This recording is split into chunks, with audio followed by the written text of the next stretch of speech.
if you're hitting 220, you want to hit 300, you can't focus on that you're at 220. You know what I mean? Got to have a process and adjustments to get where you want to go. We had two good stories of that this year. So Arteaga drives one to center.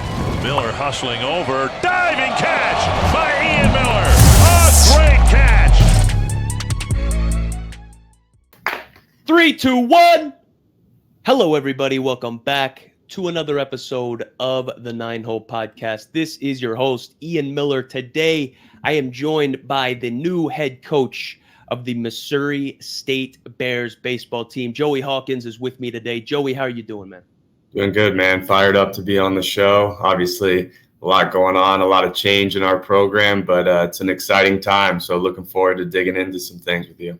Absolutely. Absolutely. I wanted to talk a little bit about your story, how you got to where you're at in the game of baseball, the upbringing, maybe start with some of your playing career. You've obviously taken over at the helm of the Missouri State program. You are the third head coach in program history. So there's going to be a new little facelift moving forward, man. A new era of baseball is starting at Missouri State. Would love to take you through the background, obviously, ask you some questions about that. Talk to you about the current team that you are now taking over and leading moving forward.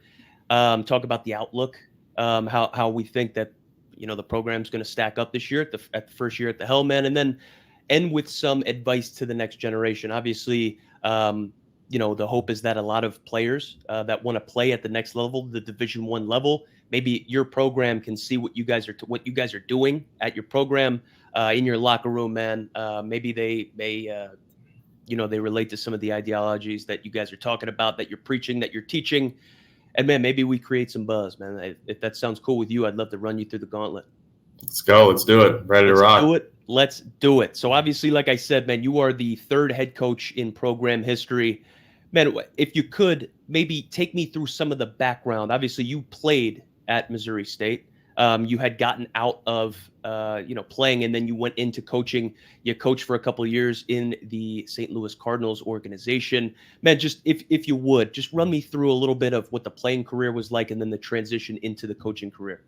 Yeah, man. No, I grew up in Toronto, just outside Toronto, Canada. So obviously, I came down here as a big move in my life, but such a great opportunity, learned a ton. Ups and downs of my playing career at Missouri State as an individual, but also on some teams I played on. I had a great experience of playing on an under 500 team in 2014, and then turning around the next year and playing on the most winningest team in Missouri State history and hosting a regional and being one game from Omaha. So, obviously my experiences here were unbelievable.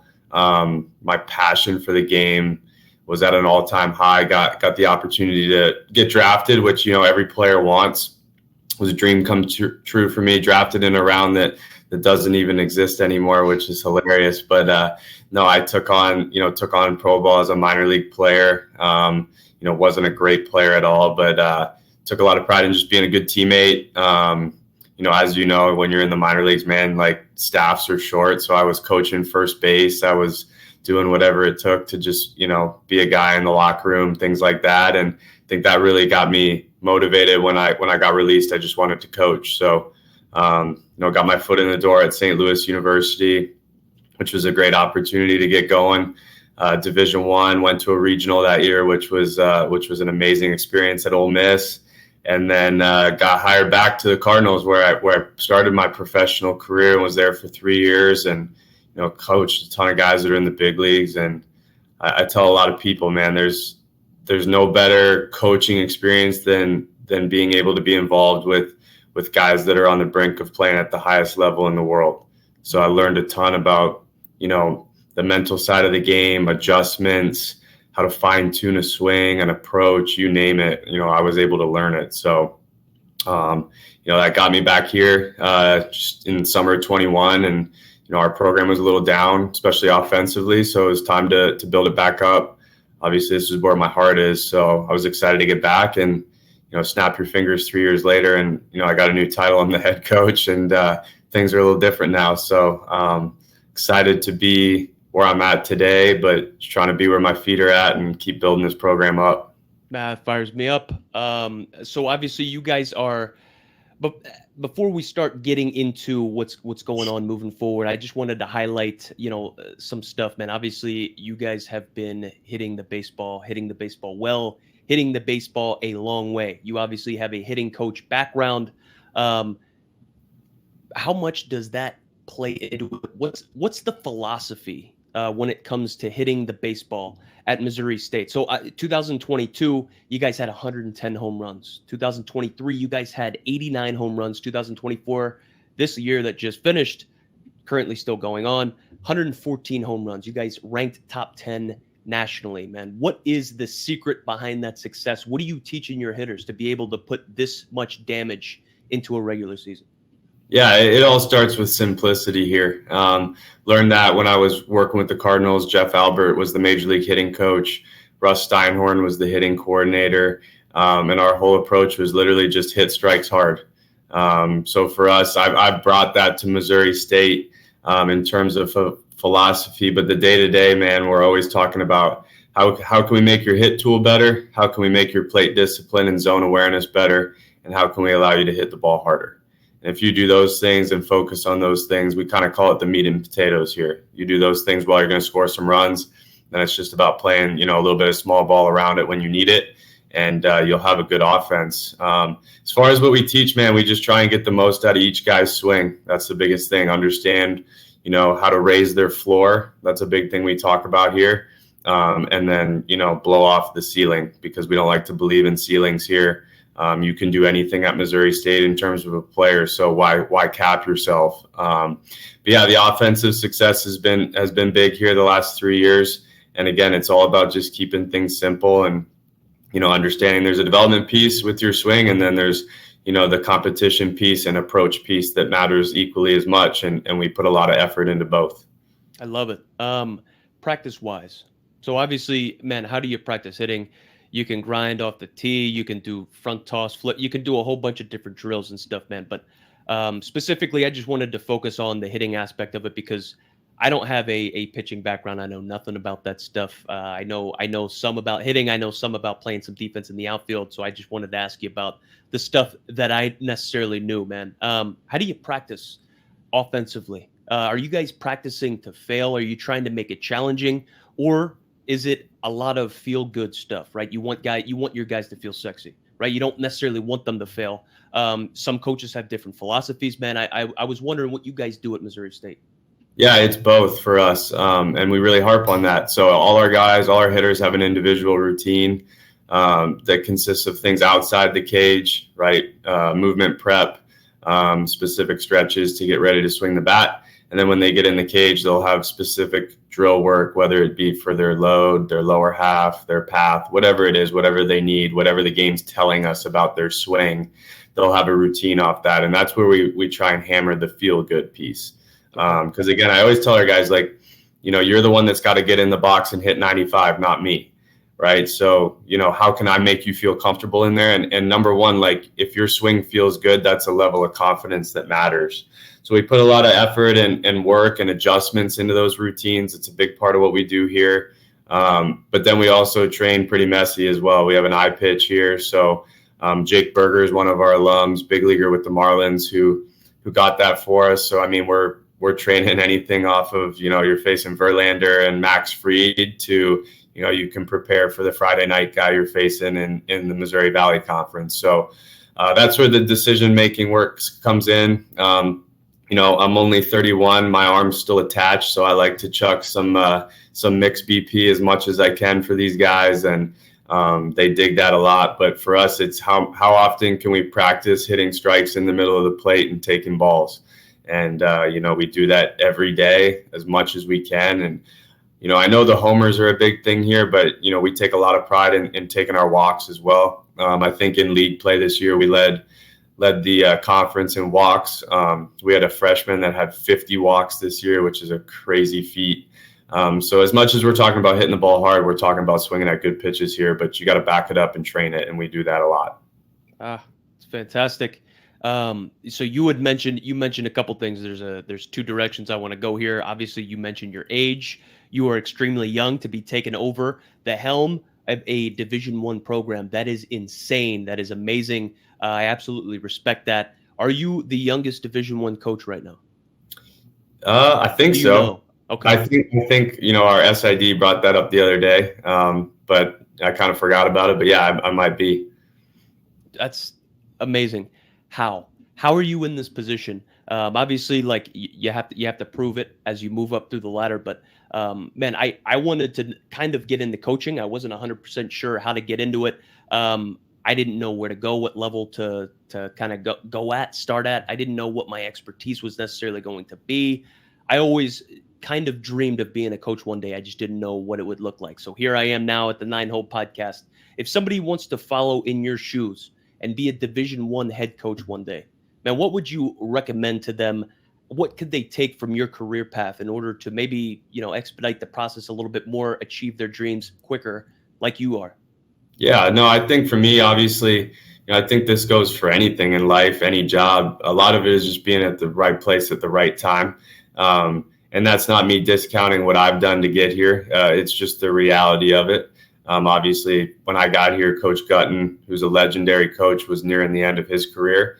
And I put myself in a position to be the next head coach. But again, like I think experiences matter, whether you've had those experiences as an assistant coach until you're in your 40s or 50s, and then you get your shot, or, if you're like myself, where you're getting a head coaching shot early. What you've done leading up to this is going to be everything. And for me, I've always tried to step back and learn along the way.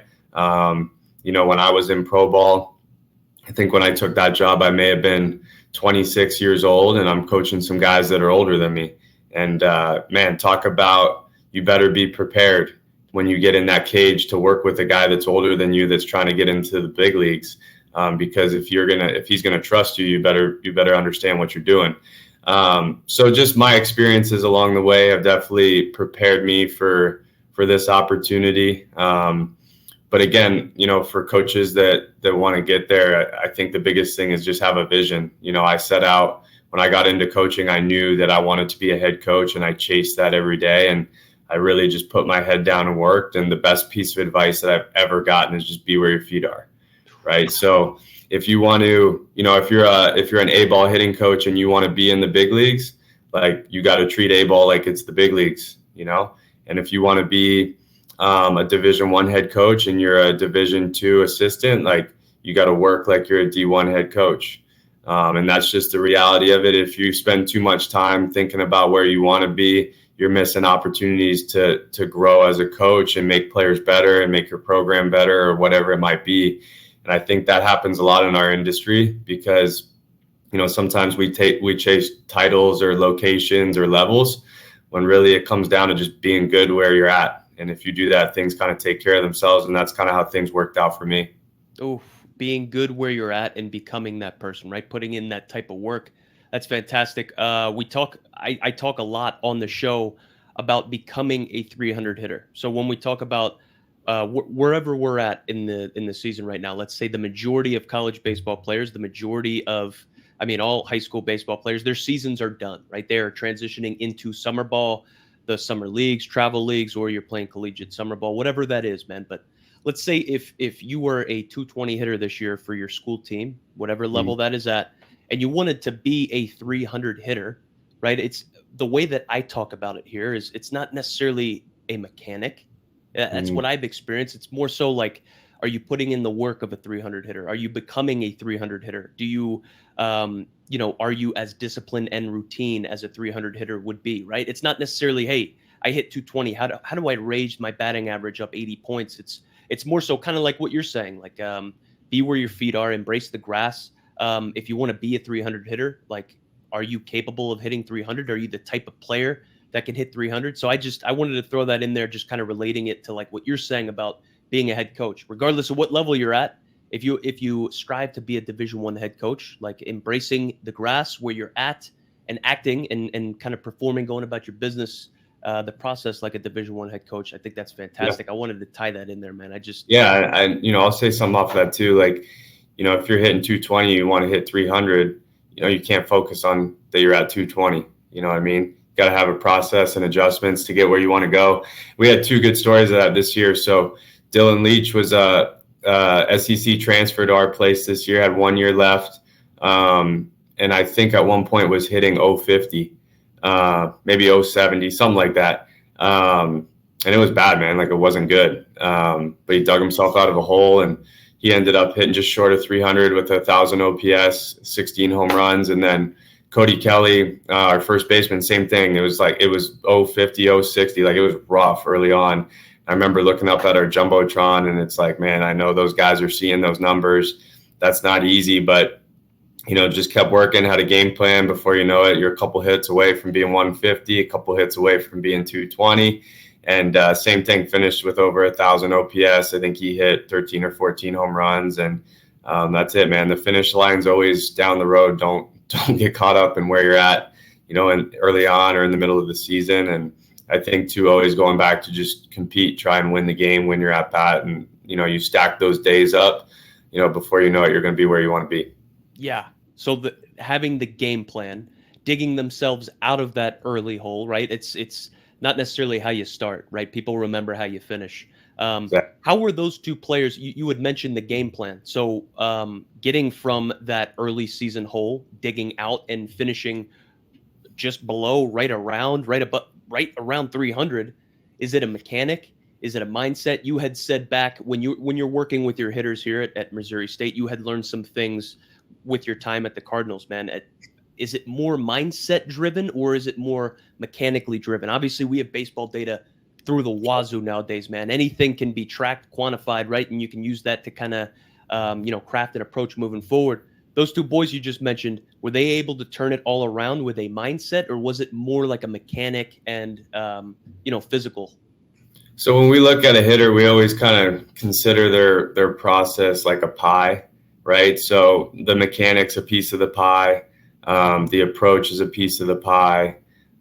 Their mentality when they show up to the yard, piece of the pie. Their routine, piece of the pie. So for those guys, it was for sure giving them a more concrete routine. I think a lot of guys, when they struggle, they're trying something new each day. So just, hey, this is what you're going to do every day, and you're going to die on this hill. And if you fail, I'm in there with you. I think that helps. It gives some players some trust. They don't feel like it's just them in there.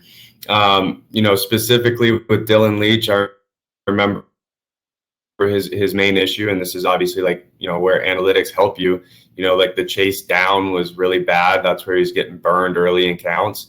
So we just really shifted his sights as a hitter, shifted his approach in terms of where he was looking in the zone. Before you know it, he started laying off those pitches early, getting in count leverage, and then doing some damage. That's how you can flip your stuff around. I think a lot of times we're trying to swing our way out of things. And if you just have a good plan, it'll eventually come to you if you stay with it. So just giving hitters something concrete to do in the cage and something concrete to go to the plate with helps a lot. I encourage all hitting coaches to do that. I think it's good because if you give players some structure, before you know it, they're going to have some confidence, and then they get just a little bit of results. You got them, and they're going to be rolling. Love it. I love it. I love it. So when we talk about Missouri State baseball, and the Missouri Valley Conference, man, obviously there is some top talent. There's some top baseball being played in your conference, man. What sets your team apart from the competition? What sets your team apart from all of the other teams in the Missouri Valley Conference? Why would maybe a transfer player or a high school player want to step on campus and play for you? Yeah, no, I'm locked in on this speech right now because I've been doing it for the last 2 weeks with some transfers. But no, man, the biggest thing is you can't buy history and tradition, and we have it, right? So, we have 23 major league players here, which is incredible. I think 19 of them have been since 2000, so you're almost pumping out a major league player every year. We've had 6 first-round picks, which is incredible. We kicked down the door to Omaha in 2003. We hosted a regional in 2015. We've played in 2 supers since 2015 as well. So what I always tell players is you can do anything you want here as a player in terms of winning and in terms of individual success. All-American players of the year, first-rounders. I mean, Ryan Howard played here. Guy's a National League MVP, National League Rookie of the Year, Silver Slugger, made over $200 million in his career. You can do anything you want here. So that's the biggest thing. We're not selling a pipe dream. We're selling something that we've done, and we're just looking to do it again. And we're asking players to join us on that journey. That's more broad scope kind of Missouri State baseball. But in the now, I mean, you just heard me talk about how detailed we are with our hitters. That's how it is in this program. It's super individualized. We only get a 30-man roster here. So everyone else in D1 baseball has the luxury to go to 40. We only get 30. Why is that? It's a Title IX topic. So it has to do with number of female students and female student athletes on campus, and those numbers need to match. So basically we just get docked roster spots. So does our soccer team. So does our football team.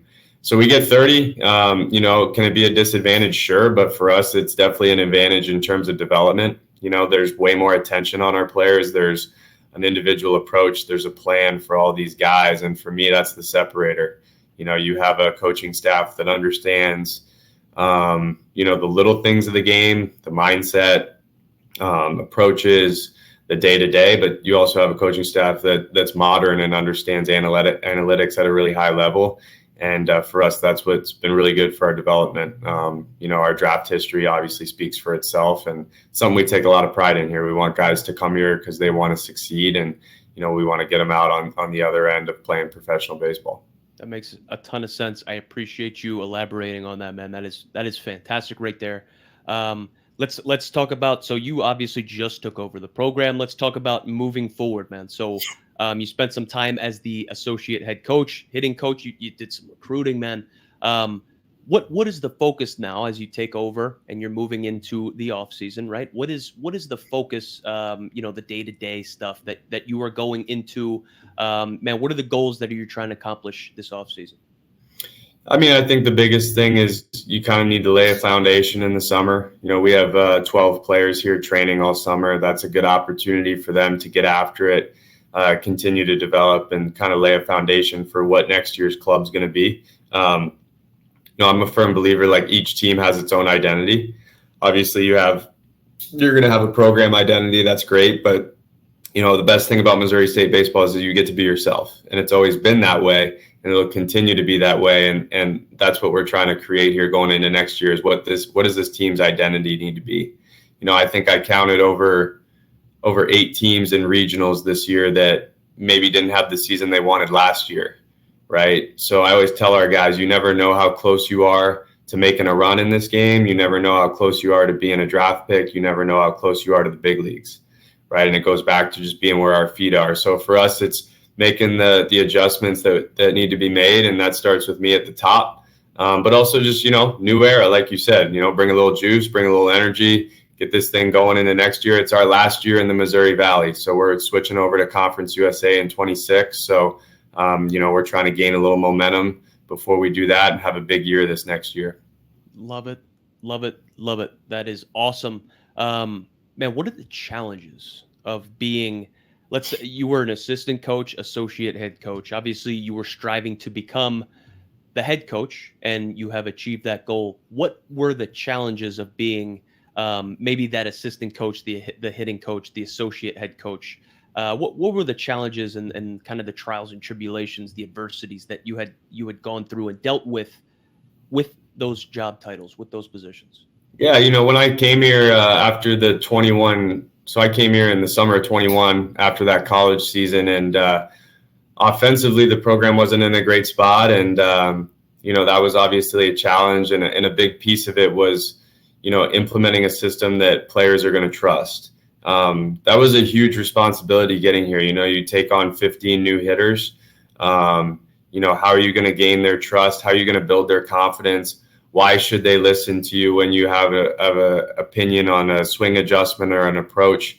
You got to put in the work, man. That was a huge challenge for me, and I was probably one of my most proud coaching moments was taking that group of players. I mean, we had a couple transfers, but I think we returned 7 guys in the lineup. And overall that year, we improved OPSs, I think, over 230 points or something like that, and improved batting average, slug, on base percentage. And it meant a lot to me because those kids, bought into what we were trying to do. And a lot of them, they got to go to a regional for the first time, which was really cool. And being able to watch that was amazing. And then we had some draft picks. Our catcher was a 3rd rounder that year. knocking on the door to the big leagues in AAA right now. So that was really cool. And I think now as I switch over the head coaching seat, it's just continuing to empower our assistants. That's why they're here. They got a job to do. I'm not a micromanage guy. It's let's set a plan and let's go attack it as coaches. So I'm really looking forward to that part. Obviously, still a couple months away before we get the guys back and we start fall practice, but that's going to be a lot of fun for me. So we talk about leadership a lot on this podcast with the dynamic of a baseball team, and just from top to bottom, leadership obviously starts up top. Once the manager or the head coach of a baseball team loses the respect of the players, you lose the locker room, the team crumbles, man. It's crazy to think about nowadays. Players, if they face some sort of adversity, they can transfer, right? Mm-hmm. Whether the situation isn't great, or things aren't coming easy, or playing time isn't necessarily in abundance in a certain spot, they might be able to pack up and move elsewhere, man. What do you got on the transfer portal nowadays? I'm thinking about my time back at Wagner. Man, the reason why the 9-Hole podcast got started, I was a walk-on in college, Wagner College, Staten Island, New York, ended up getting drafted, ended up making it to the big league. So I started the 9-Hole podcast because I wanted to show the next generation of players that, man, even though you're a walk-on or you're a 9-hole hitter or you're not a full ride dude, in the Missouri Valley Conference, right? You don't have the greatest opportunities. Like, anything is possible. Man, what do you got on the transfer portal nowadays? I'm grateful that I ended up grinding it out at Wagner College. It taught me a lot. I don't think that I would have been able to swim in minor league baseball. Definitely would have sank had I transferred away from my problems. Obviously, it's a little different back then because I would have had to sit out if I wanted to transfer to another Division I. But the transfer portal obviously plays a huge role in how managers and organizations can, build their lineup, build their team, man. When it comes to recruiting, when it comes to getting players into Missouri State, how big of a factor does the transfer portal play into how you go about your business and getting players on campus? Yeah, no, I think the transfer portal has a little bit of a negative image. And I think in large part too, some people just are focusing on the wrong things. And don't get me wrong, there's some things about it that I don't love. But I do, like you loved your situation at Wagner. I loved my situation at Missouri State. But I always remember, like, not every kid's situation is like that. And there's going to be scenarios where kids want to get out. So, I'm for it for that. These kids, they only get a 4-year window to do this thing. So for me, if there's a kid that's not in an ideal situation, I do think there's a luxury to that for that kid. I don't love that you can transfer every year now. I was for the one-time transfer. Here's your shot to find a new home that you need now that you've experienced college a little bit. But the biggest thing, like for us, we're a great landing spot for if you played in the Power 5 and maybe you're talented enough to be there, but you didn't get the playing time, we're a good spot, right? We had 2 SEC transfers play every day for us last year. One of them was our catcher that I talked about earlier.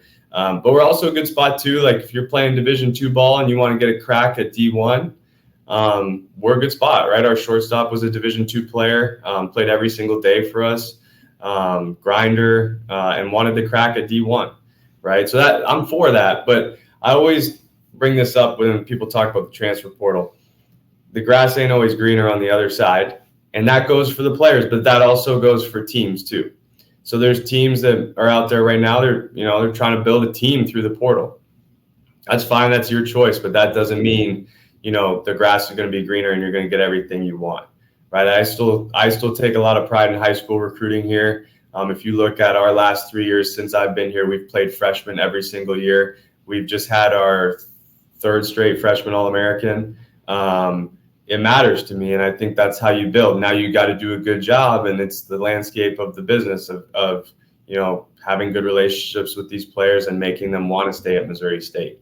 But that's part of coaching, man. It's about relationships, and for us, we're never going to build our roster through the portal. Are we going to add some guys here and there? For sure. That's part of it. Are we going to part ways with some players because maybe we feel like it's a better opportunity for them to go get more playing time? Yeah, we're always going to be honest with guys.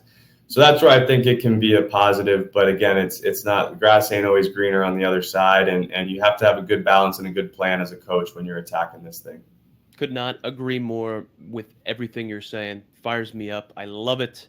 Thank you for answering those questions. This last couple questions I got for you, man. This is strictly advice to the next generation. So let's say, Joey, if players want to be, suited up in Missouri State gear one day, they want to be playing at the Division I level for you, for your program, man, what kind of advice would you get them regarding being seen by you? So let's say you or somebody from your staff are going out and watching a tournament or watching a specific player.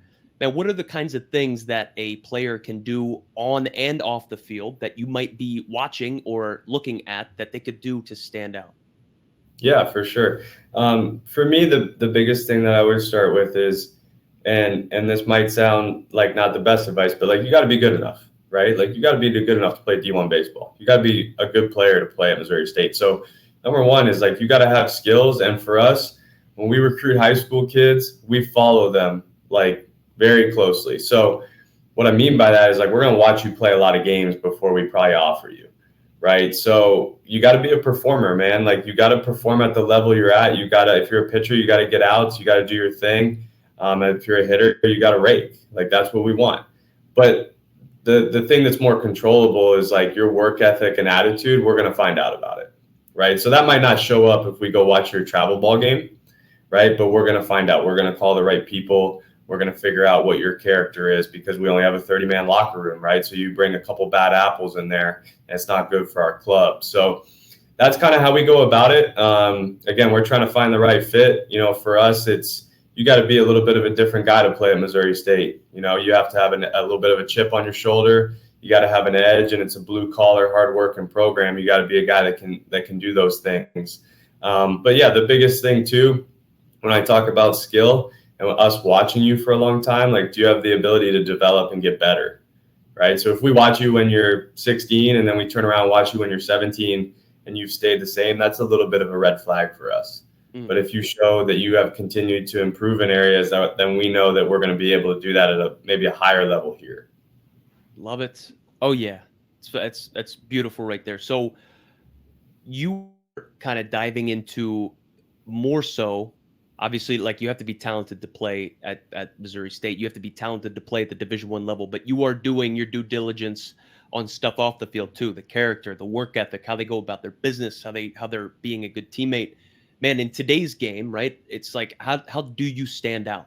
Everybody, man, the game's flashy now. It's played with emotion. There's nothing bad about that, man. I'm not trashing that, but, like, how do you stand out? How do you really separate from a world of flash? I had Jason Kipnis on the podcast last week, man. He was talking about being an everyday Eddie, being the type of dude that can be relied on, accountable, the type of dude that your manager or, your head coach can write his name in pen in the lineup every day. They have an idea of what they're going to get out of you. Man, they can just count on you. Not necessarily making the top 10 Sports Center flashiest plays and getting the most likes and clicks, but, like, man, being fundamentally sound, being a good teammate, having good character, the stuff that you're saying, man, it's awesome. Wanted to highlight it because I think it goes hand in hand, kind of with what Kit was saying. Like, man, he wasn't necessarily the flashiest player playing the flashiest position, right? He's a second baseman, 2-time All-Star, played for 10 years, made a whole bunch of money, influenced a whole bunch of wins, right? And it's like, man, how can you stand out and have longevity in the game of baseball? Being that type of player, man, going about your business the right way. Absolutely beautiful. I love it, man. So what would be an immediate red flag, Joey? Let's say if you came out and you watched me play, man, I'm going to ask you about what the process is here as probably one of my last questions to you. But let's say you came out and you watched me play. You're like, hey, this Ian Miller dude, we've seen a little bit of video. We've heard a little bit of buzz. I'm going to come out and I'm going to watch him play. What would be some red flags on if you came to watch me play? You're like, this guy cannot play baseball for me. Yeah. Yeah, I mean, I think, we have our parameters on the hitting side of what we're looking at. It goes back to our hitting philosophy. We like guys that, can manage the strike zone. That's a big one. If you're not managing the strike zone well in high school, it's probably going to be tough for you at our level.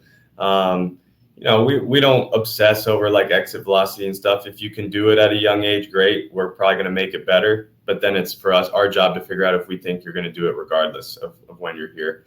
And then on the pitching side for us, we're not obsessed with velo. We like good movers on the mound. We like guys that can spin the ball for strikes. But man, on the mound, we like dogs. Like we like guys that compete and that can win a ball game. And we've really tried to look at that a little bit more recently. We think that matters when you get to this level. So those are things, that's just kind of how we go about evaluation. But as far as red flags, I mean, look, we show up to the ballpark, we see everything. You know what I mean? I don't love kids like talking trash to other teams, and I don't love guys that are barking at umpires. Like, I get it, this is an emotional game and stuff, but I like guys that can kind of keep things in check and be on their guys and be a good teammate. And you try and watch that when you're at the game. But I think the biggest thing, man, if you got skill, like, don't do something stupid on the field that's going to make someone get off of you in terms of their interests, right? Just go play the game hard. Try and win, be a performer, be a good teammate. And I think a lot takes care of itself in this game. And there's so many places to play Division I baseball, Division II baseball, JUCO. There's a place for everyone out there. And that's why I always encourage kids, like, go do your thing on the field and you will find the right fit if you want to do this thing. Love it. Love it. Love it. And so with that, how would I get seen by you? So there's obviously different processes, the plural word of that. I don't even want to mess it up. There's a different process for every school, right? Every program. Man, how would I get seen by you? So would it be like, what is the best way to go about it? Is there a recruiting questionnaire on your website? I go to Missouri State Baseball, fill it out, send some video over, maybe send an email, and then come to a camp, send you the scheduling. Like, what is the best way to make that go about to get seen by you? Yeah, we usually start, obviously we go out, we're at the big events, we're sifting through names. It's nice having a third assistant at this level now too, so you can get extra eyes on people. So we'll always start building our list that way. We tend to have smaller high school recruiting classes with our roster size. In terms of reaching out to us, we have an email, baseball@missouristate.edu. Send anything over, schedules, videos.